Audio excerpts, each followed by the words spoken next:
Hey, what's up, my friend? So, in today's episode, right, I want to share with you the ugly truth about risk to reward ratio because this is something that I'm sure you've seen a lot, many times, right? Where traders say you need a minimum of a 1 to 2 risk reward ratio to be a profitable trader, or 1 to 5, that's even better, And this is really to me, right? That's trash, right? And why is that, right? Because here's the deal, right?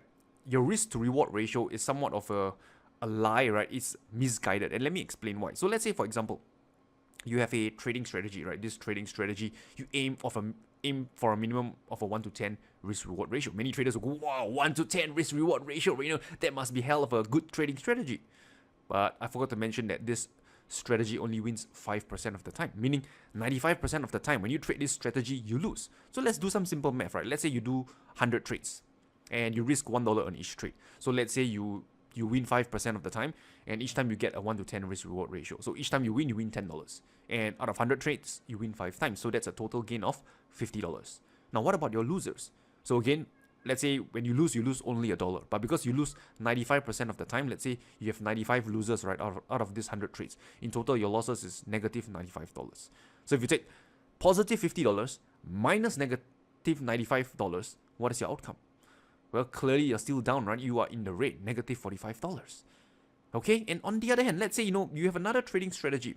This time around, your risk to reward is, let's say you risk $1 and only make 70 cents, not even a 1 to 1 risk reward ratio. However, right, your winning rate is in the realms of 70%.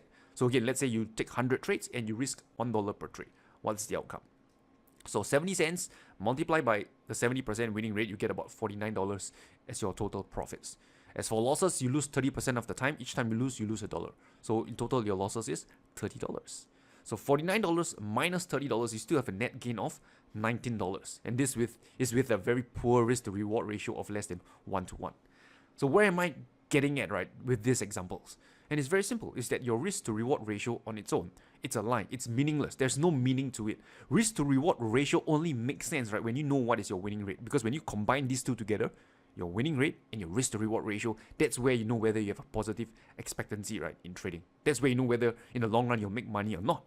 Okay, so don't get too caught with risk to reward ratio. Don't think that the risk to reward ratio is kind of like your answer to everything, because it's not. It's just one part of the equation. So now the question is, right, since we are on the topic of risk to reward ratio, how do we use this in our trading? So let me share with you a few tips, right? So when you measure your risk to reward ratio, it's always measured in terms of potential. You can potentially risk, let's say, $5 to make $10. That's a risk to reward ratio of potentially risking 1 to make 2. Right? It's always dealing in potential, never certainties. All right. So how you want to use this is that whenever you put on a trade, right, and let's say you identify a risk to reward ratio of a potential, potentially risking $1 to make $2, right? A potential 1 to 2 risk reward ratio on the trade. You want to ask yourself this very important question: how likely is that trade going to hit my target? How likely is that going to happen? Because you can have a 1 to 2 risk reward ratio, but if there's only a 10% chance of reaching your target, then that's not a trade that you want to take. Okay, so that's how you use your risk to reward ratio. Ask yourself, how likely is it going to reach my target? So there are a few ways to find out. Number one is based on your stats, based on your journaling, right? To see historically, every time you take this setup, right, what is the winning rate? Right, if you know that your winning rate for this particular setup is 55%, right, and right now your potential risk to reward is 1 or 2, then that's a trade that you want to take consistently. Okay, so that's one way. The other way to look at it is to look at the context of the market. Let's say this is a trade that you could potentially make a 1 to 2 risk reward ratio. How likely is that going to reach your target? Let's say you don't have your stats with you. Then you want to ask yourself questions like what is the trend? Am I trading in the direction of the trend or against it? Because if you are again trading in the direction of the trend, then there's a higher chance that the market, right, will hit your target profit, right, and give you and let you achieve that 1 to 2 risk reward ratio. At the same time, you can also look at price structure, or rather obstacles in your trade. So let's say you buy at support, right? You have a 100 pip stop loss, right, and your target profit is 200 pips away. So you want to ask yourself, how likely is the price going to reach your target of 200 pips? If that 200 pips away, you have to break through 2 levels of resistance, you're trading against a downtrend, then you can be sure, right, that's a trade that is unlikely going to hit your target. Not impossible, but unlikely, right? So this is how you can use the price structure of the market structure, right, to decide whether the risk to reward is something that you want to take. Whether the trade risking $1 to make $2, right? What are the odds, right, of it working out in your favor? So you can look at the statistics that you have based on your trade journaling, or you can look at, based on the market structure itself, right? And see, how much obstacles there is in your way, right? Before the price can reach your target. So as mentioned, right, let's do a quick recap. The risk to reward ratio on its own, it's meaningless. You need to combine it with your winning rate, right, for it to actually make sense. Okay.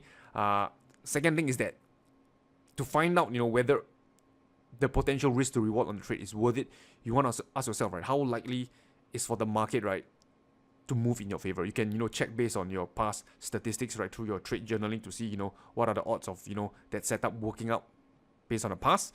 And finally, you can also look at the market structure itself, right, and to see, right, whether the market has a good chance of, reaching your target or not. So clearly, if you're trading against the trend, you have a lot of obstacles to overcome, right?